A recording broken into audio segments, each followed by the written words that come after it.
Komika sekaligus aktor Marcel Widianto mengakui sedang menjalin hubungan dengan seseorang, bukan dengan Shelin Evangelista yang pernah dikabarkan akan menikah dengannya.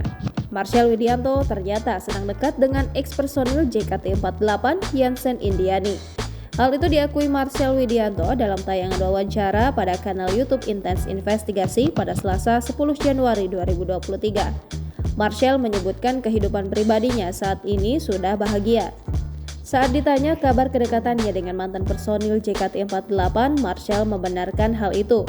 Pria berusia 26 tahun itu juga menjelaskan alasannya memilih Yansen sebagai kekasih disertai dengan leluconnya yang khas. Sudah bisa dibilang sudah ofisial ketika udah posting kemarin. Marcel juga mengungkapkan kedekatannya berawal dari saling lempar candaan. Diketahui kabar kedekatannya dengan Jason. Begitu sapaan akrab Yansen Indiani diumumkan Marcel Widianto dengan mengunggah foto di akun Instagram pada Sabtu 17 Desember 2022.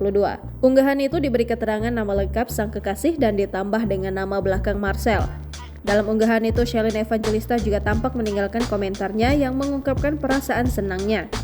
Saat ditanya reaksi Shelin setelah mendengar kabar kedekatannya dengan Jason, Marcel menyebut Shelin sempat merasa sedih dan kehilangan.